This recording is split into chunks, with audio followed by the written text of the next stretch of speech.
Do you read me? Be advised, you are coming in weak and unreadable. Say again, Con Tower. This is Haji. Do you read me? Over. Pancho, this is Con Tower. I read you Lima Charlie. Com Tower, Com Tower. Request permission to launch and commence the field op. Over. Stand by. Pancho, permission granted. Say again, permission granted. Roger that. Launching podcast in 3, 2. You are now entering the field op with your host, Pacho Correa, Chief Warrant Officer 3, United States Marine Corps retired. Get some. Hurrah! Get some. Hurrah! What's going on there, motor skaters? Another week has gone by. Baby Friday is upon us, or Friday Night's Eve, as I also like to call it, is here, and this week is almost over. Ah, man, I've been counting the days, the hours, all that good stuff. Because everybody just works for the weekend. I mean, like the old song in the '80s says. So we have a pretty cool show for you today. But before we get started, let's just get all the logistics and all the minutia stuff out of the way. This show is brought to you by Primerica. Let me ask you all something. Has anybody ever here gotten a ticket or got into some type of legal trouble? Well, pretty much if you have, I mean, I don't think you've ever made it live throughout without getting a ticket, but nonetheless, Primerica has a really good product, which goes Legal Shield. And basically, for a very minimal cost of $28, you got an entire legal firm on the hand, on your hands. You get a ticket, go on the app, hit, I got a ticket right there. It'll call a lawyer and they'll tell you, hey, hand the phone to the police officer. Among many other things, you get wills, power of attorneys, all kinds of other good stuff, all for $28. Where all that stuff in the civilian world would cost you around $2,500. So it's right there on the show bio, on the description. Go ahead and click the link, and it'll take you over there. Send an email or a message, and somebody will get in touch with you and get you going and get you all hooked up. This show is also brought to you by Castle Global Services. At Castle Global Services, they have an array of many different products for both residential and as well as on the commercial side. One of the great products, as a matter of fact, is electricity. If you happen to live in a state where, unlike Florida, where FPL pretty much rules the roost, you live in another state like Texas, you go to Zoom Energy and go on there and choose the program that you like as far as low energy cost. And even like for California, they even have also gas services and utilities, so you can save a lot of money on those products. Okay, so check them out. It's on castleglobalservices.acnibo.com, and check it out and get pretty cool rate. And this show is also brought to you by the VA. Here's a message.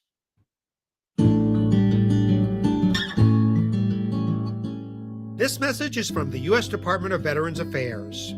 If you're having a tough time or thinking about suicide, you're not alone. And there's hope. VA's Veterans Crisis Line is full of responders who listen and help. Many are veterans or have veteran family members and friends, so they're prepared to address your challenges. After calling, you'll be connected to the next available Crisis Line responder. That person may ask, are you thinking of suicide? Or what plan can we put in place to keep you safe today? If you choose, the responder will share your name and personal information with your local VA Suicide Prevention Coordinator, who will connect you to local VA assistance and resources. Don't wait. Dial 988, then press 1. Because the bottom line is, your life matters. While other challenges out there, support of veterans and veteran suicide are all great and dandy, it doesn't replace a life. That's the bottom line. So usually I usually throw this message at the end of the show, but I think it's really fitting. So give them a call. It's not a you won't get stigmatized or whatever, put in a box, or you can't do anything. We all hit rock bottom. I know I have. So check it out. Last but not least, we wouldn't be here today. I wouldn't be here today if it wasn't for the great American Constitution. So, we support the American Constitution as well as the great United States of America. So it's all about freedom of speech, the right to bear arms, and then all the other things that, our great Constitution has on there. So if you like this show, like, subscribe, and follow. Make sure you let somebody else know about it. And if you don't, that's fine too. We can agree to disagree, move on to someone else. Perhaps I'm from SitchRadio.com. They got a bunch of stuff over there. So anyways, that's all the stuff all the advertising and all that good shit. So let's kick it with the show. Today's guest, as a matter of fact, this guy reached out on one of our everybody. As you all know, I participate in many different types of groups. Warrior Built being one of them is a great foundation, a great supporter of the show, as a matter of fact, where the show started. Chief Siebert, Aaron, with the show Combat Vet Vision. That's where this show got started. Anyways, this gentleman was we met through that group chat and we started talking, and it was like pretty much like the movie Step Brothers. That one scene where they say, "Did we just become best friends?" So that was pretty much it. So let's bring Tom Kennedy into the fold. Hey. How do you like them applauses right there? Sounds good. Sounds good. It's amazing what you could get from freaking Amazon. Yeah, I have to get some of those from my ringtone, so I know everybody likes me. I know, right? I got a friend and shit. Hey, Tom. So, just go ahead and introduce yourself. I mean, tell us who you are, what brand, show that good shit. What units, whatever. All right. Well, Tom Kennedy. I was in the Marines from 1990 to 1996. 4 years active, 2 years inactive. I was in Echo Battery, 2nd Battalion, 10th Marines out of Camp Lejeune. So I did my 4 years. After that, I got out, joined the reserves for a couple of years, because at the same time you're working in the reserves, you can still collect unemployment while you're looking for work. And back in 94, it was really hard to find jobs. The economy wasn't that good. And I ended up working for the airlines, stayed there about 10 years. After 9/11 happened, they took my pension, so I ended up going to the railroad. I wasn't going to work for a place that I wasn't going to have a pension. I had to, look for my future. Right. And then I got furloughed, and I went and played Army in the California National Guard for 7 years. Got out of there as an E6 Staff Sergeant, Marine Corps, and E5 Sergeant. But between the two branches, an E6 in the Army is the same rank as an E5 in the Marine Corps. Basically, we have the same responsibilities, just get paid a little bit more. And still at the railroad. I've overcome a lot of obstacles, I guess. I'm a recovering alcoholic. Been sober for about 3.5 years. Be 4 years in September. Congratulations. Oh, thank you. And that's why I started my own Tom's story. Tom's journey was to tell my story and get it out there so I can help other people that are suffering from the same things that I am. Because through the PTSD Foundation of America, Warrior Built, and other organizations that are out there, they helped me get to a path of being sober.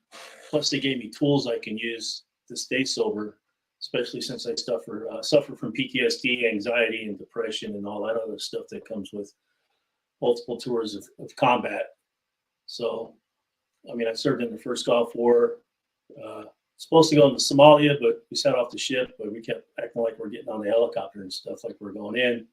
And then I did a tour with the Army back in 2011.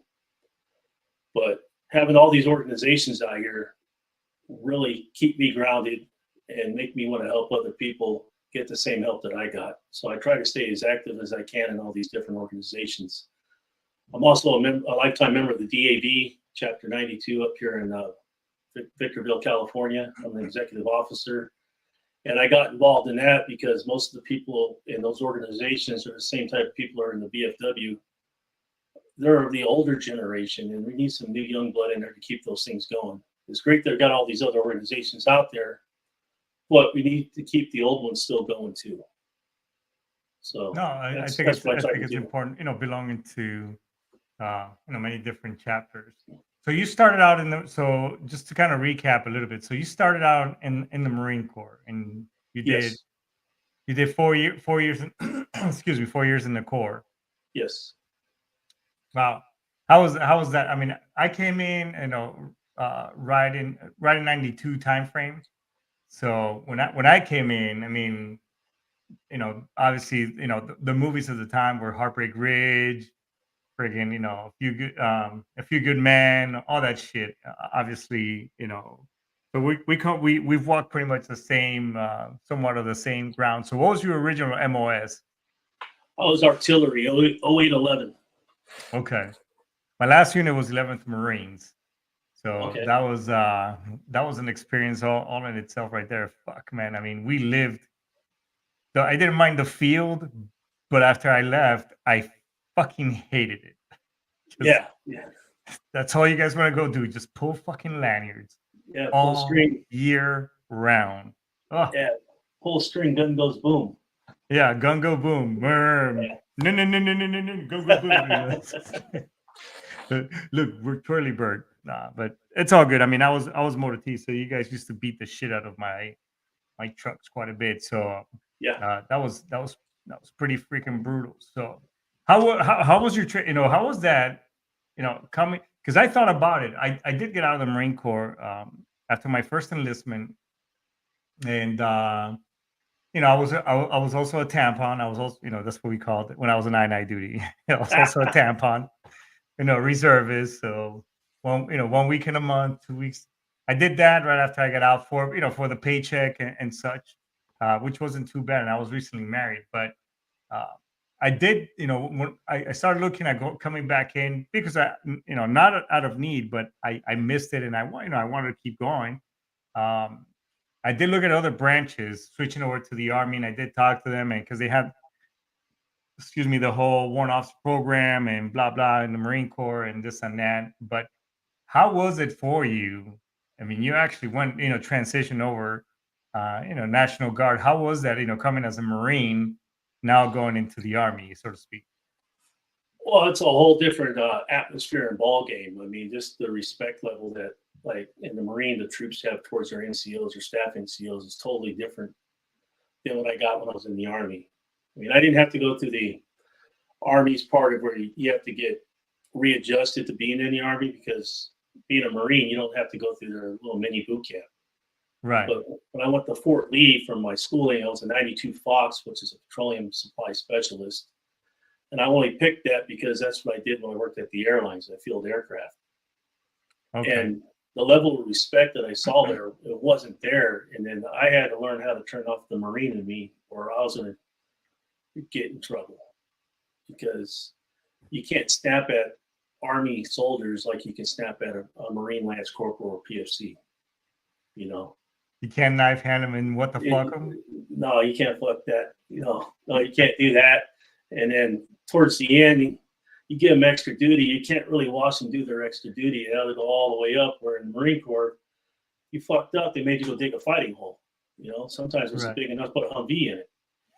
But that was it. There was no paper trail. You fucked up, you do the time, and it's forgotten about unless you do it again. And then we start having to look at that paperwork.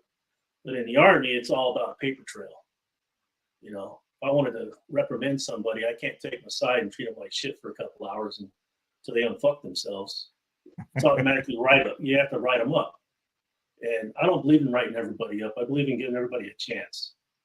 You fucked up, let's fix this, and then we'll move forward from there. Because I remember in the Marine Corps, towards the end, I showed up to guard duty drunk. And the staff NCO of the day wasn't having it, So I was his bitch for 12 hours that day. Like, he didn't write me up, but I had to do everything, like scrub floors and just stupid shit. He tore me a new one, but I learned from that. And that's the whole idea of, learn from your mistake, but you don't have to go right for the jugular vein and try to take the man's rank or his money. Yeah. When I was as an officer, one of the things that they while we were going through school and everything like that, that I don't think as enlisted I mean, obviously we give each other breaks. Hazing is amazing, that type of shit. Yeah. Yes. But as an officer, one of the things, they say careful who you send. When you NJP somebody and you're sending them for office hours or whatever, says you're not, and especially if that individual is married and has kids, you're not just NJPing him. It's affecting, especially if you're taking rank and money, you're taking, you're taking money out of that family's, table. And I mean, Lance Corporals and PFCs and shit, sergeants and below make only so much. So so you, Yeah. so I had to think really hard as to, what we were going to say. And I know on the enlisted side, I was like, what the fuck, sir? He's blah, blah, blah. But, and I understood then. It was like, where they coming from? But, oh yeah, because I got out and I came back in and I ended up at Camp Pogas right there in Pendleton. Yeah. As my, with truck company. And they had Margarita Hill. So if you fucked up, I remember Staff Sergeant would hand you, he was like, hey, here's a canteen. I need you to go, water the flower at the top of the hill. You're like, Staff Sergeant, it takes 20 minutes to run that fucking hill. He goes, you better get going. You got 15. Shit. I mean, 3 or 4 times, man. I used to see motherfuckers run up that thing, with canteens, and you knew what was up. If you saw somebody going up that, I was like, oh yeah, somebody's watering the flowers. Well, that came after the Few Good Men movie. They had to change the way they hazed people. So the water had to get flour. The flour needed water. Someone's got to do it. Well, why not you? Yeah. Yeah. You volunteered. Yeah, you volunteer, yes, sir. Or you had to go, do preventive maintenance on the tailgates on a 5, because the tailgates on a 7-ton, they don't weigh shit. But an old 5-ton, man, I mean, those things. I mean, if you left a unit, you look like you were yoked. You probably got to get in a lot of trouble all the time. You leaving that motherfucker. I remember holding out towels till they dried. Someone had to air dry it. Oh, Jesus Christ! But you know what? Looking back at when you're going through through those moments, it's not not so fun. But now I guess as we tell stories and of good old days and shit, it just makes you think back, like, fuck, you know what? As miserable, misery does love company, and kind of to transition in this conversation, but we seek out one another. So I know after I got out, I mean, I got out the first time. I did it after my first enlistment, and I retired. Still, even to this day, even though I'm older, and obviously you process things a little different, more in a more mature manner, you still feel somewhat of a disconnection between your counterparts. Who, hey, I'm Joe Schmo. I'm a civilian, which there's nothing wrong with that, but this is my life. This is what I did. I worked at the railroad. I worked at doing this, blah, blah, but then when you find a veteran, I'm sure that, you working at your employer for the railroad, you see another fellow veteran, regardless of, what's up, fucker? That's how we address each other. And if they're a different branch, we give them shit for that too. Yeah. Oh, of course, you have to. It's all part of the game, And then you got the civilian people looking around like, what the fuck's wrong with those guys? Why are they talking to them? Why are they berating themselves like that? Let me get HR in here. Yeah, but what's up, fuckers? Gender neutral. It could be anybody. You don't have to worry about pronouns. Yeah. Exactly. So you went through, so kind of tell me a little bit about your, some of the tough times that you went through. Obviously, I've been sober, I've been sober 10 years. It'll be 10 years this year. Wow. Here coming up, and believe me, it hasn't been fucking easy, man. Oh, it's not. Oh shit. I mean, there were times that fucking drink will go down really smooth right now. Yeah.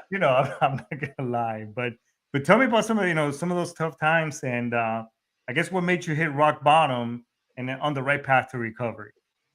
Well, it starts off like when I was working at the airlines. At the same time, I was going to school to be an aircraft mechanic, and I was learning to fly airplanes because I wanted to be a pilot. Well, right after 9/11, all that shit happened. I went out, got drunk, and I drove through a DUI checkpoint, which I knew was there because it's always there. But they had all the roads closed getting to the freeway, and they got me. And that pretty much ended my airline career of trying to become a pilot. Damn. So, but after that, I got married, but I never gave up the bottle. And my alcoholism pretty much contributed to my first divorce. You know, I lost everything. I joined the Army and I got the Dear John letter at age 38. You know, that's why I went back in the Army. And after I got back from that, I redeployed and I came home, and then I still haven't addressed my issues from, my prior enlistment in the Marine Corps and all that other stuff. And I kept drinking and drinking. And then with my current wife, she went with her girlfriend a couple of times, took the kids with her because she didn't want to be around a drunk. So I think it was probably my 48th birthday. I woke up one day and said, you know what, I've had enough of this shit. So I reached out. I called EAP, which is a assistance program through my company. And I also called Chief Siebert, and he got me in contact with other people to help me get into a place. And I told them all, whoever gives me a bed first, that's where I'm going. And fortunately, my company got me a bed first. So this all started like on a Saturday afternoon. By Monday morning, I was up on a plane off to Salt Lake City, going to a inpatient rehab. And then awesome. And through that, I met some people that are great. I still keep in contact with them, just like I keep in contact with old buddies from the Marine Corps, old buddies from the Army. You know, you got to keep the camaraderie growing. You can build off each other. If someone's down, you help each other out. You know, not necessarily financially, but spiritually and emotionally, help each other out. And after I went through that rehab for 30 days, I haven't looked back. I mean, I don't even miss being drunk. You know, I don't miss the hangovers. I don't miss the headaches. Yeah. I don't miss the sweats where you're sweating out liquor. Because I drank a lot of Captain Morgan, and that's just pure sugar water coming out of you when you sweat. It's all sticky and it stinks. And, you know, people can smell you coming. They know you're a brewery. You know, they can smell you coming down the street. You know, you put cologne on, you drink mouthwash. That's only up here. You think it smells good, but you still smell like shit. No, it's so that and fucking cigarettes, booze and cigarettes. I mean, I was the same, and I'm glad that you're in a much better place. And you know, it's funny. The more sober I got, the more annoying.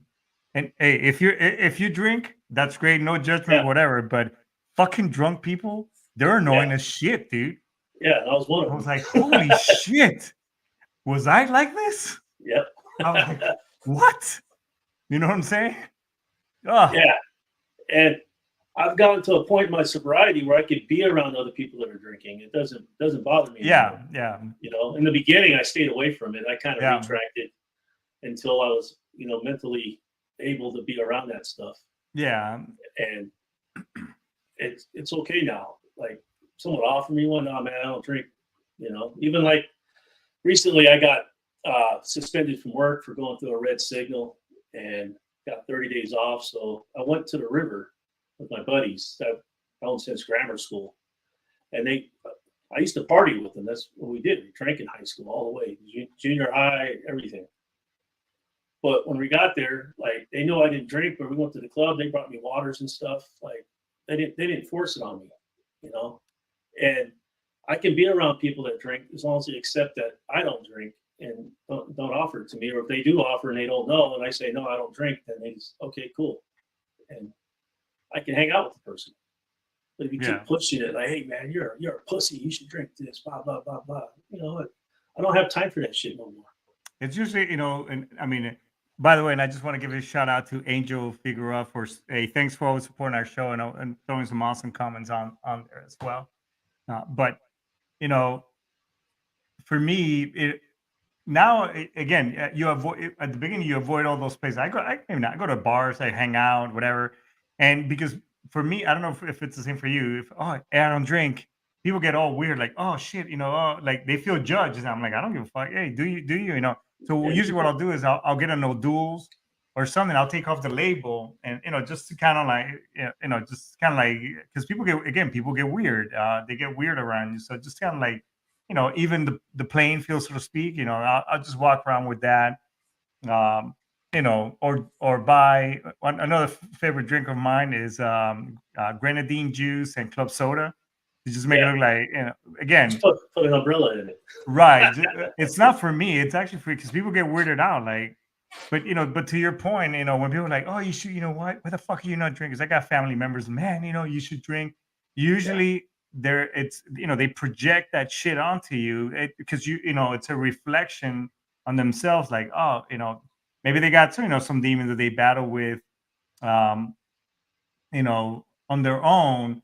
So, but it is what it is. So, so then you rose like a, like a phoenix out of the fire and shit. Yeah. But so now you're a podcaster.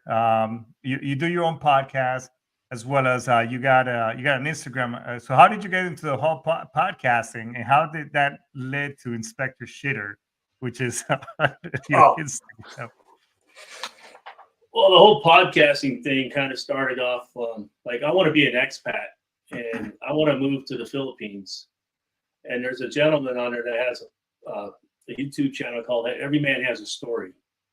And what he does is he goes around New Spaghetti in the Philippines and he interviews all these expats and their life stories, how they ended up there or what they did in their past and, different obstacles they overcame. I'm like, that's pretty cool. I can kind of do that with people who are getting clean and sober. And I just haven't got it off running yet, but that's where I got the idea. I'm like, this guy's making, got all these viewers by just people telling their story. And other people can relate to it. Like his story is not about alcoholism, but his story is about people like me or other people in the States that are thinking about relocating there.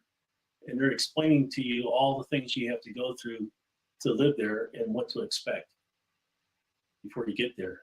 Just like I can tell the story about alcoholism or substance abuse and how I got through it. And maybe somebody out there will see it and they can use the tools or something clicks in their head. Well, I do that. Maybe I should look into this, Right. And then hopefully I can feed them in the right direction. I'm not trying to cure everybody. I'm just telling my story and hopefully it helps somebody else because I'm no expert in the matter. I can just tell you what I did and how I overcame my demons. I mean, I'm still fucking with them in my head, but I got to stay out of my head. And by doing this type of stuff, it keeps me out of my head. I just laugh at the last part that you said, not because it's funny, it's because it's like you and me. It's it's how much fucking Aaron impacts us. Because I say the same thing, but you just said it. When he does combat vet or when we're in a warrior group, he's like, by me telling my story, hopefully it could help somebody else.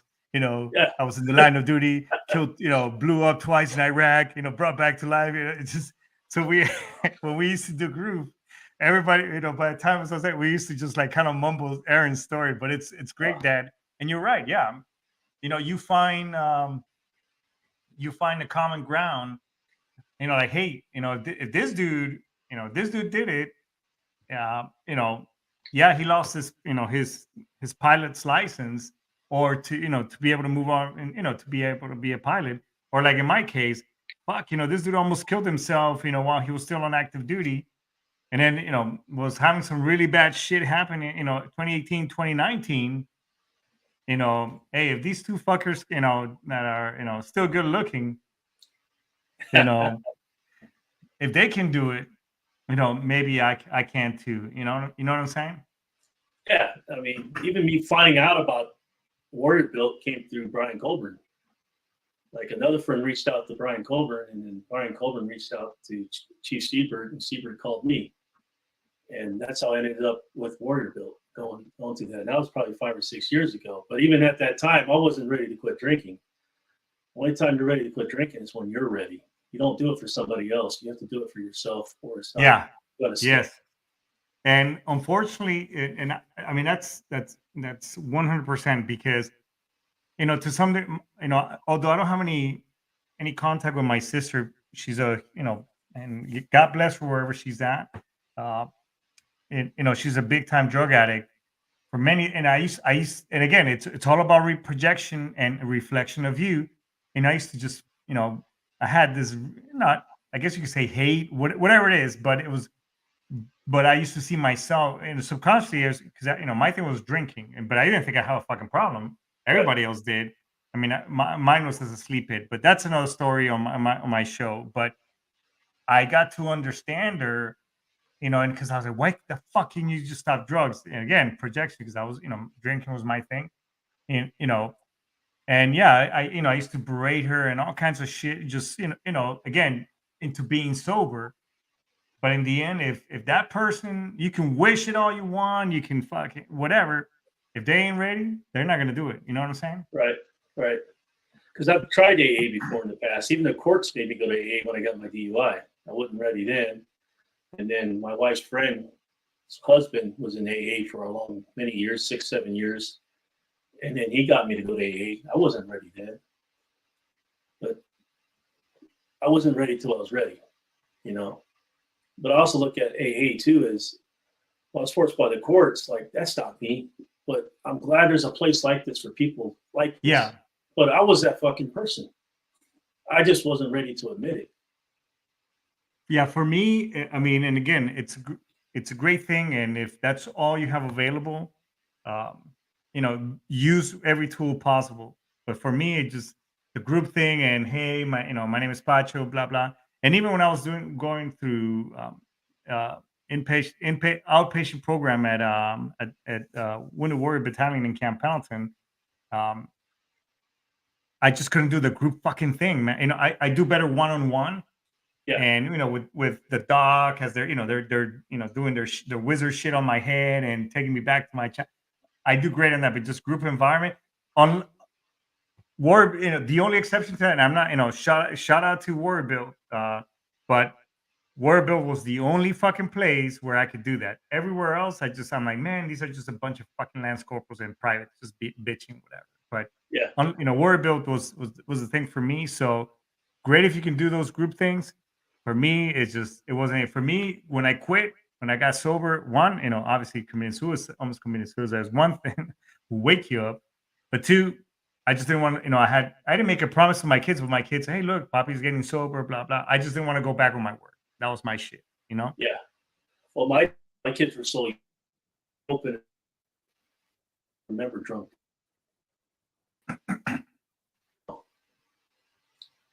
What was that? Yeah, it broke up for just a second. Oh, my thing is, my kids are young. When I got sober, they were like 3 and 4, 2 and 4, and I'm hoping they don't remember drunk dad.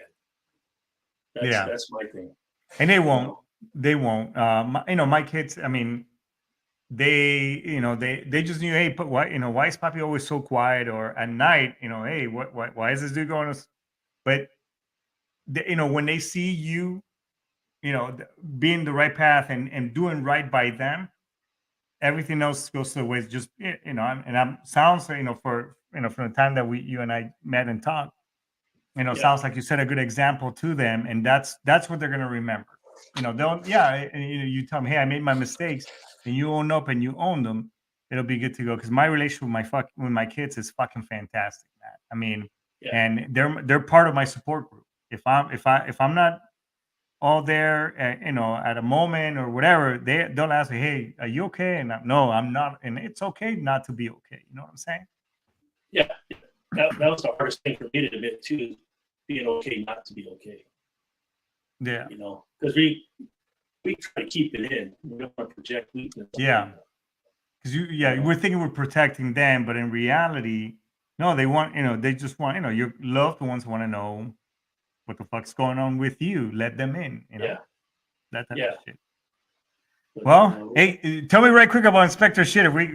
Great talk. Is I don't want to go over it, and we're gonna bring you back, but right quick, just tell us about Inspector Shitter. Well, Inspector Shitter's on Instagram, but you just look up hashtag Inspector Shitter or hashtag Shitter Inspector, and basically what I do is I find the nastiest shitters on the locomotives, and I inspect them. Sometimes I find a clean one. I tell everybody, hey, man, this one's great. It's got the brand new cab smell. It's like a brand new car.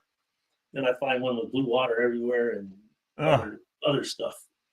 I'm like, this is what we have to use to go in the bathroom on the train, because a lot of people don't know how guys on the train go to the bathroom. There's no clue. Like, there's actually a toilet on that thing. And then I show it to them, and they're like, I wouldn't use that. That's nasty. So I find a Canadian one. I do a little Canadian accent. It's Canadian,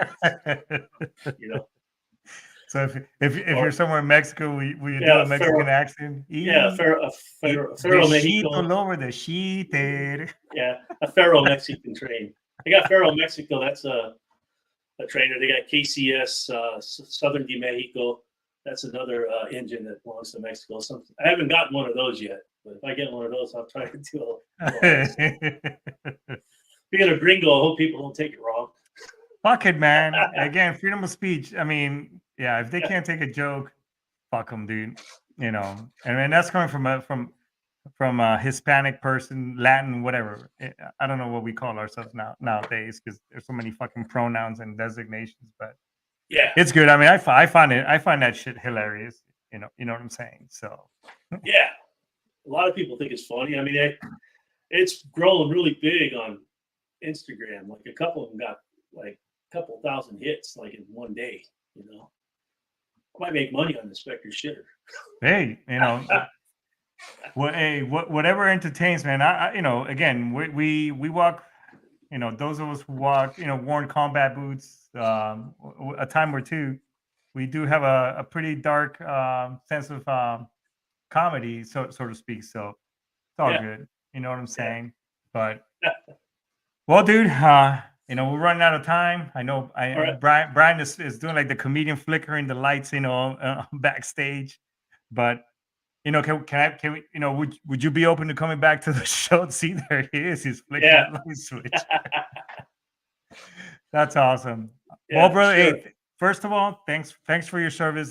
Give a quick shout out to your go ahead and go pump up your podcast where they can find you in your Instagram as well, so that way listeners can go look for you. My Instagram is toxic_Tom THOM, and then on Facebook I'm a Tom's Journey, but Tom spelled normal TOM, and on YouTube it's Tom's Journey on YouTube, and it's spelled the same way TOM.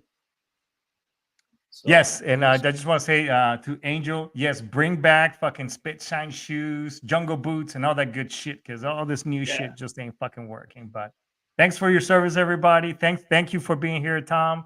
Love you, brother. We'll definitely bring you back. All right, simplify. Hoorah! Get some. Hoorah.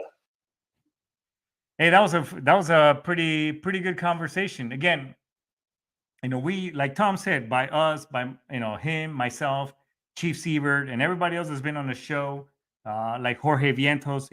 We've seen some really bad shit, not only in the service but out of the service. So, by us sharing your story, hopefully you can find a common ground and say, hey, these guys are still here, they're still with us. Let me go get or ask for some help. The bottom line, like I said at the beginning of the show, while a bucket in an ice bucket, challenge and doing 22 push-ups, it's all good shit. It's not going to replace your life. So reach out to a friend, and if you haven't heard from a friend for a while, do a buddy check this weekend. That is your homework. That is your task from the Chief Warrant Officer. But I just want to say to everybody, thank you so much. Daisuke, Aistemas. I can't wait to see you next week. All right, get some and index, motherfuckers. Yet.